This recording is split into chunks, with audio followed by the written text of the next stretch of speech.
Hi,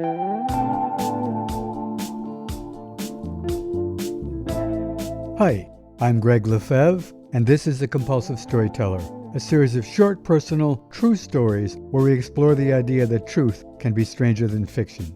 This week's story is entitled Spring Break.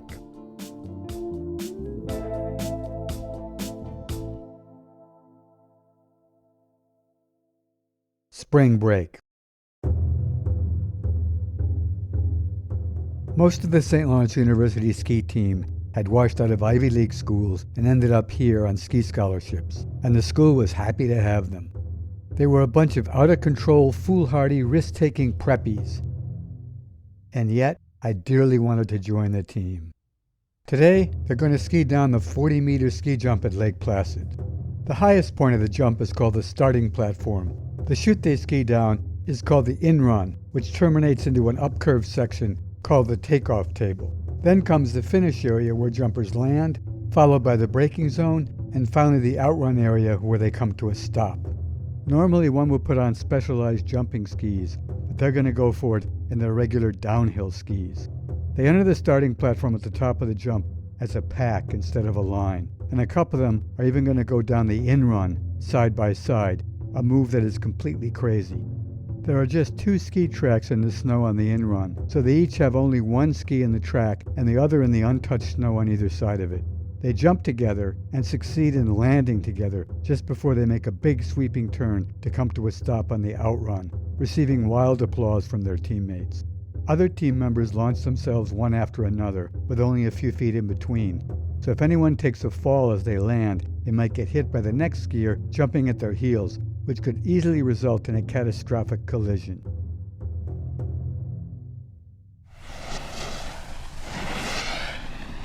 I don't want to participate in any of this madness, but I do want to qualify for the team, so I followed the last skier down the ramp and off the jump. I've never been fearless enough, translate crazy enough, to totally hurl myself off a jump with complete abandon. This time though, since the entire gang is watching me from the outrun below, I gave it everything I had, so much so that I somehow managed to jump right out of my skis and fly skiless through the air, colliding with a small snow-covered pine tree. Luckily, it had plenty of flex, so it effectively broke my fall. Then I bounced and rolled down the remainder of the hill at high speed, getting snow stuffed into my mouth, my ski boots, inside my ski parka, and my ski pants. I finally came to a stop, lying on my side by the finish line. When I looked up at everyone, with a foolish, snow-packed grin on my face, they all laughed at me, not with me, and some had a few choice words for me. Numbnuts, idiot, snowflake, but the one that hurt the most was loser. For consolation, I said to myself that they were the losers, having been kicked out of Ivy League schools for their poor grades and bad behavior. Surprisingly, I did get on the team because the coach liked me.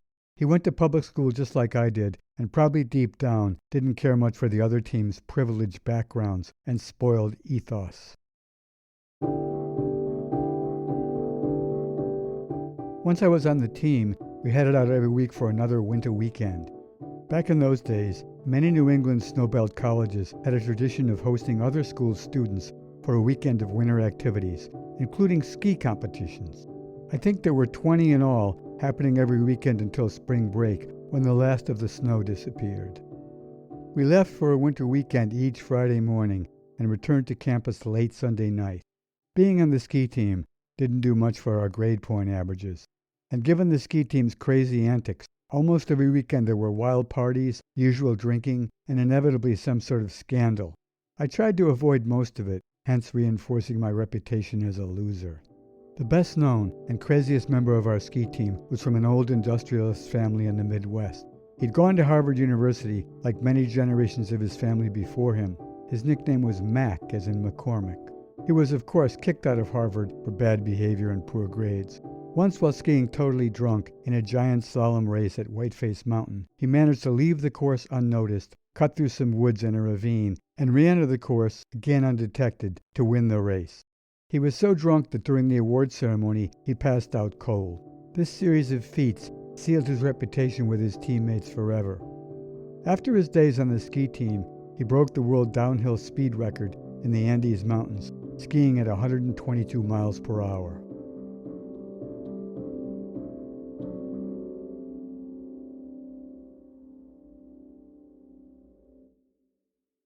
In Middlebury, Vermont on a winter weekend, the team came back intoxicated to the campus after all the local bars had closed and broke into the college's student center, where one of them cannonballed a beautiful antique chair set up there on a dais. The chair had been used by the college's first president. It was smashed to smithereens. By the time there was an investigation, we were long gone back to our St. Lawrence campus before any blame could be determined. On another winter weekend, this one at SUNY Plattsburgh, I had my own 15 seconds of fame when I was caught in bed with a beautiful young woman after curfew. I resist calling her a co-ed. Her suite mates had reported her to the campus police for having a man in her room. The campus cops rousted me out of her bed and into the office where there was a small cell of sorts. In the morning, they let me know with a thumbs up that they admired my accomplishments, given the young woman was a real beauty. That was the only time during my entire tenure on the ski team that I accomplished anything that my teammates wholeheartedly approved of. The last winter weekend drunken hijinks that I remember took place at the University of Vermont, a venerable old school founded in 1791. The guys rolled an old upright piano onto a dormitory balcony, shoved it through the railing, where it tumbled 2 stories to shatter on the frozen ground below. As always, because our team was just one of many and just passing through, no one was caught or charged with criminal mischief.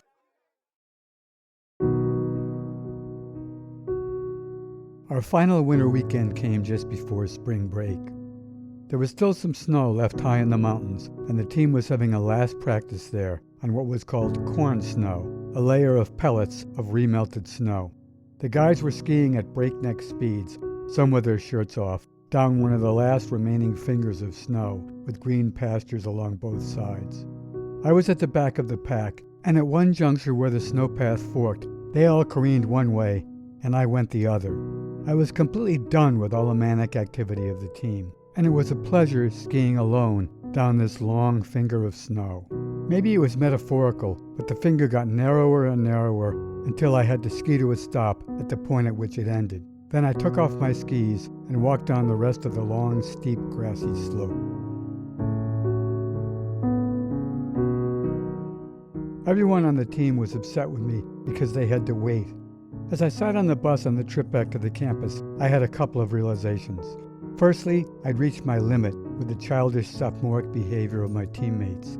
Secondly, I'd been wasting my time trying to be a square peg fitting into a round hole. You have to be careful what you wish for, i.e., getting chosen for a ski team, because it just might come true. Lastly, I had had it not just with the ski team, but with all of small-town St. Lawrence University.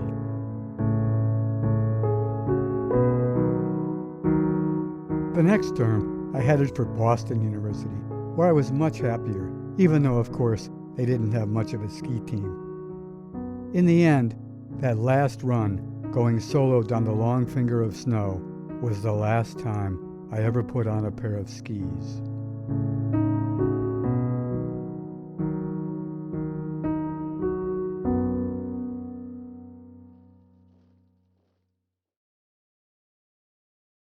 Copyright 2025 by Gregg LeFevre. All rights reserved.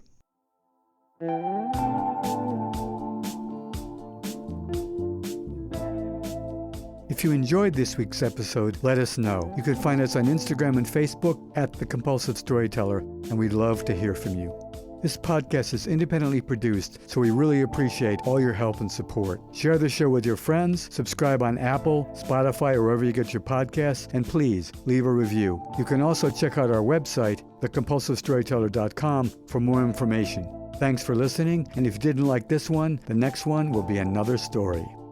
The Compulsive Storyteller is now co-produced by Gregg LeFevre and Fadia Montserrat, who's also arranged the music and created the special effects. Emily Ramon does design, research, editing, and marketing. Peter Kokoma has made our theme music and for many seasons co-produced the show with me.